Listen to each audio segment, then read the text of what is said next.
मागील 6 महिन्याच्या पासून माननीय पोलीस अधीक्षक यांच्या मार्गदर्शनाखाली LCBची टीम व शिरूर पोलीस स्टेशन यांच्या संयुक्त विद्यमाने फार मोठ्या प्रमाणात कारवाई करण्यात आलेली आहे आणि आता अजूनही कारवाई सुरू आहे. त्याच्यामध्ये यापूर्वी 21 कोटीचं अवैध ड्रग्स जप्त करण्यात आलेलं आहे आणि त्याचबरोबर मागील 15 दिवसापासून जवळजवळ 4 MDच्या केसेस करण्यात आलेल्या आहे आणि एका गुन्ह्यामध्ये अजून आपण तपास चालू आहे. त्याची PC आरोपींची आज परत आपण वाढवून घेतोय. त्याची सविस्तर माहिती आपल्याला उद्या देण्यात येईल आणि ही कारवाई अशीच पुढे चालू राहील आणि हा आपला तालुका या विळख्यातून पूर्ण मुक्त करण्यासाठी आपला 100% प्रयत्न चालू आहे. साधारण मागील 1.5 वर्षापासून आपण 7 गुन्हेगारांवरती MPDA अंतर्गत कारवाई केली आणि त्यांना 1 वर्षासाठी अनुक्रमे अकोला, नागपूर आणि अमरावती या 3 जेलमध्ये त्यांना पाठवण्यात आलेलं आहे आणि MPDAच्या माध्यमातून गुन्हेगारीवर नियंत्रण मिळवण्यासाठी प्रयत्न चालू आहेत आणि त्याचा चांगला इम्पॅक्ट पडलेला आहे. त्याच्यामुळे इतर गुन्हेगारांवर वचक बसून ते गुन्हेगारीपासून प्रवृत्त होऊन चांगल्या मार्गाने इतर कामधंदे करण्यास त्यांनी सुरुवात केलेली आहे. मागील 1.5 वर्षापासून 16 आपण अवैध शस्त्र जप्त केलेले आहेत की ज्याचं प्रमाण इतर पोलीस स्टेशनपेक्षा सर्वात जास्त आहे. आपल्याला लागून असलेले पारनेर श्रीगोंदा तालुका किंवा नगर जिल्हा याच्यामुळे बऱ्याच गोष्टी या ठिकाणी वावर होतो किंवा आढळून येतात. त्याच्यावर आपण कारवाई करून ती शस्त्र जप्त केलेली आहेत आणि ज्यांनी त्यांना दिली आहे त्यांनाही आपण आरोपी केलेला आहे आणि ह्याच्यापुढेही अशा प्रकारची कारवाई आपण चालू ठेवणार आहोत. याच्यापूर्वी आपण 37 बुलेट सायलेन्सवर जे फटाके वाजवतात किंवा आवाज करतात कर्कश यांच्यावर बुलडोझरद्वारे कारवाई केलेली आहे. ते सर्व जमा करून त्यांचे नाश केलेले आहेत आणि याच्याही पुढे आपण सरासरी दिवसाला 30 ते 35 हजारचा MV ॲक्टप्रमाणे कारवाई करून दंड आकारत असतो. आणि ब्लॅक फिल्मिंगचं जर म्हणाल तर मागील आठवड्यापासून आपण त्याच्यावर कारवाई सुरू केलेली आहे. याच्यापूर्वी फक्त आपण दंडात्मक कारवाई करत होतो. आता आपण त्या गाड्या फिजिकली पोलीस स्टेशनला आणून त्या फिल्म सगळ्या काढून घेतो आणि नंबर प्लेट नसतील तर त्या नंबर प्लेट लावून घेतो नवीन. अशा पद्धतीने कारवाई चालू केलेली आहे. या सद्यस्थितीमध्ये मागील 1.5 वर्षापासून आपण बॅलन्स करून कारवाई करतो आहे.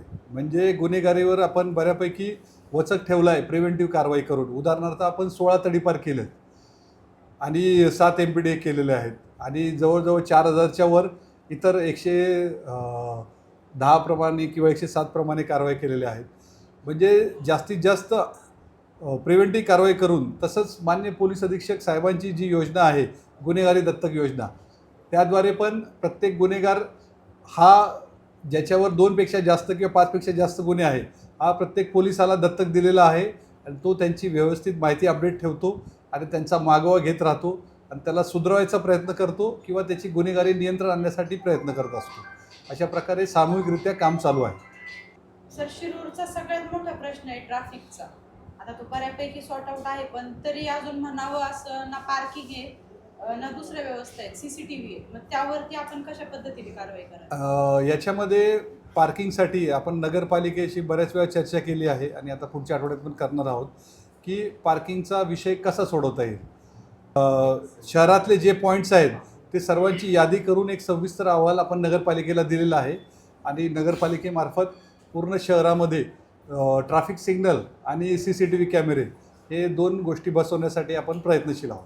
आता बऱ्यापैकी काय झाले, जे दुकानदार आहेत, व्यावसायिक आहेत, त्यांचे कॅमेरे आहेत ते पण काही गुन्हा घडला तर पोलीस आमच्याकडे येतील, इन्क्वायरी करतील, तो आमच्या डोक्याला मनस्ताप होईल. ह्या कारणाने त्यांनी ते कॅमेरे दुसरीकडे हे करून ठेवलेत. मग तुम्ही नागरिकांना कशा पद्धतीने यासाठी आवाहन करा? मी सर्व व्यापाऱ्यांना आणि सर्व संघटनांना आवाहन करतो की चोरी किंवा कोणतीही घटना कोणाच्याही बाबतीत घडू शकते. तर ती टाळण्यासाठी जर प्रत्येकाने सहभाग घेतला आणि एक कॅमेरा जर रस्त्याच्या बाजूला दिशेने ठेवला तर त्याचा नक्कीच फायदा होईल आणि आम्हालाही त्याला काम करायला मदत होईल आणि चांगली सेवा आम्हाला लोकांना देता येईल किंवा कार्यान्वित करणार आहे. याच्यापूर्वी आपल्याकडे ही यंत्रणा कार्यान्वित होती, आताही आहे, पण ते प्रकर्षाने जाणवतं आहे की अजून चांगल्या प्रकारे होणं अपेक्षित आहे. त्यासाठी अतिरिक्त मनुष्यबळ देऊन चांगल्या प्रकारे सेवा देण्यासाठी आम्ही प्रयत्न करत आहोत. याच्यामध्ये आपण यापूर्वी मीटिंग घेतल्या होत्या सर्व चौकी लेवलला आणि सर्वांना ग्रामसुरक्षा दलामार्फत पेट्रोलिंग करण्यासाठी आपण सर्वांना काठ्या दिल्या होत्या आणि शिट्ट्या दिल्या होत्या आणि यंत्रणा चालू होती. तरी पण हे प्रमाण काही कमी झालेलं नाही आहे.